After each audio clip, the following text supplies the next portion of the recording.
چچ کی جب دربار تک رسائی ہو گئی، وہ نائب وزیر بن گیا، تو کسی کام کے سلسلے میں وہ ایک دن راجا کے پاس حاضر ہوا، اور اس زمانے کے رواج کے مطابق راجا کے ساتھ ملکائیں بھی بیٹھتی تھیں، ان کی رانیاں بھی ہوتی تھیں، لیکن اس زمانے کے سندھ میں بھی باقاعدہ پردہ ہوتا تھا، یہ بڑی اہم بات آپ کو بتاؤں۔ تو ان کی ملکہ بھی پردہ کرتی تھی، تو راجا نے اپنی ملکہ سے کہا کہ وہ پردہ کر لے، پردے کے پیچھے چلی جائے۔ تو ملکہ نے کہا کہ تمہارے دربار میں روز جو لوگ آتے ہیں، کوئی لڑاکو، جنگجو، کوئی اوباش، آوارہ، عجیب عجیب لوگ آتے ہیں، یہ پنڈت آ رہا ہے، مذہبی آدمی ہے، براہمن ہے، اس سے کیا پردہ کرنا ہے؟ تو وہ بیٹھی رہی۔ اب جب وہ چچ آیا اور چچ نے جو بھی اپنا کام تھا وہ اپنا مدعا بیان کیا، وہ فصیح بہت تھا، بلیغ بہت تھا، اس کی زبان سے بھی راجا بھی متاثر ہوا، ملکہ بھی متاثر ہوئی۔ اس کے اوپر یہ کہ وہ کشمیری تھا، وہ گورا چٹا تھا، وہ لمبا چوڑا تھا، ملکہ کا اس کے اوپر دل آ گیا، اور یہ چچ نامہ کے اندر ہے۔ تو ملکہ نے بعد میں کسی اپنی نوکرانی کے ذریعے اس کو پیغام بھجوایا کہ میں آپ سے ملنا چاہتی ہوں۔ تو شروع میں تو چچ نے معذرت کر لی کہ میں براہمن ہوں، ہمارے مذہب کے خلاف ہے، آپ دوسرے مذہب کی ہیں، میں دوسرے مذہب کا ہوں، اور میں تو پنڈت کا بیٹا ہوں، یہ بری بات ہے، پھر میں بادشاہ کے دربار میں ہوں، بادشاہ کو پتہ لگا وہ مجھے قتل کروا دے گا۔ لیکن ملکہ بڑی پرسسٹنٹ تھی، بالآخر اس نے چچ سے ملاقات اور راہ و رسم نکال لی۔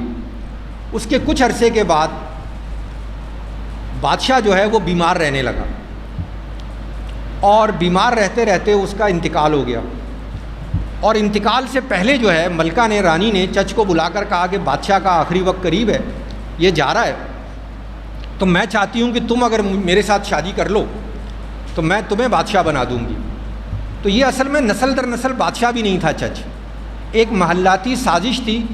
آیا وہ ملکہ نے راجا کو زہر دیا تھا اور وہ سلو پوائزن کے ذریعے مرا تھا، یا وہ واقعی بیمار ہو کے مر گیا تھا؟ بہرحال ملکہ نے چچ کو جو ہے وہ بادشاہ کی انگوٹھی بھی لا کر دی، اور چچ کے سارے عزیزوں کو ایک بہانے سے محل میں بلا کر اور ان کو قتل کروا دیا، اور چچ کے ساتھ شادی کر کے وہ سندھ پر ہندو راج کا آغاز ہو گیا۔ تو ہندو راج بھی سندھ میں غاصبانہ راج تھا، یہ کوئی پیچھے سے نسل در نسل چلتا ہوا راج نہیں تھا۔ محمد بن قاسم کی طرح انہوں نے بھی قبضہ کیا ہوا تھا سندھ کے اوپر، یہ قابض لوگ تھے۔ رعایا بدھ مذہب کی تھی اور وہ ان کے خلاف تھی۔ اس کے بعد یہ ہوا کہ چچ نے سندھ میں بدھ مذہب کو مٹانے کی ہر ممکن کوشش کی، اور اس نے ہندو مذہب کو ترویج اور تبلیغ کی اس کی۔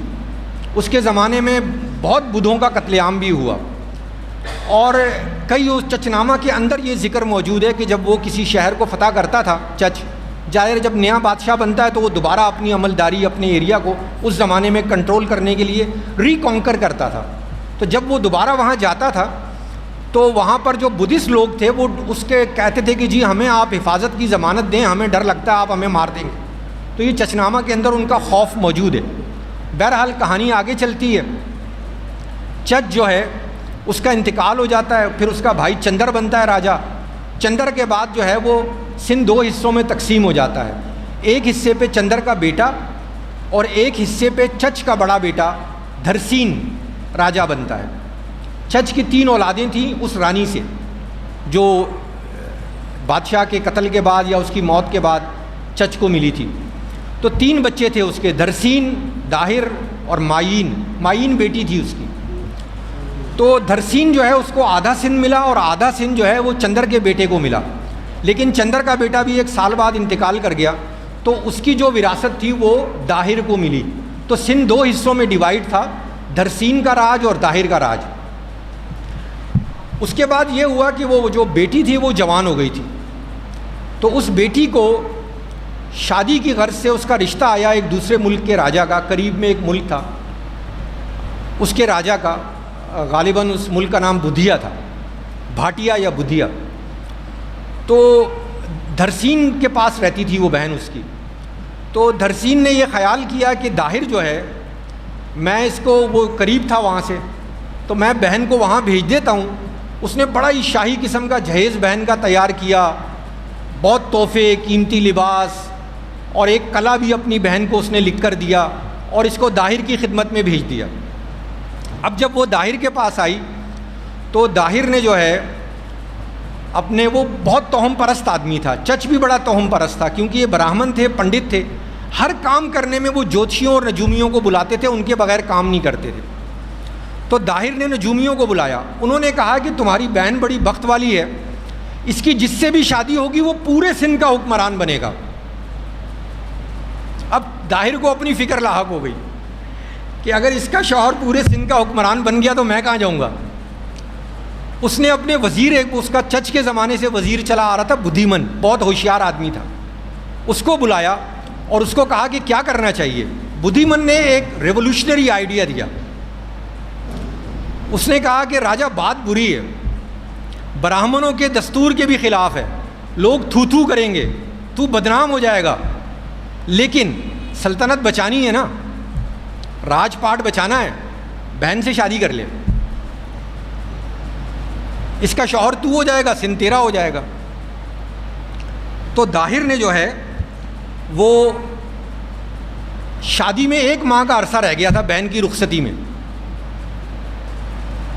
اس نے کافی اپنے وزیروں مشیروں سے مشاورت آگے پیچھے کہ بھئی مجھے سنبھال لوگے، بدنام ہو جاؤں گا، یہ ہو جائے گا، لوگ میرا مقاطع کر دیں گے، سوشل بائیکاٹ کر دیں گے، تو میرے پیچھے کھڑے رہو گے، بہن سے شادی کر رہا ہوں۔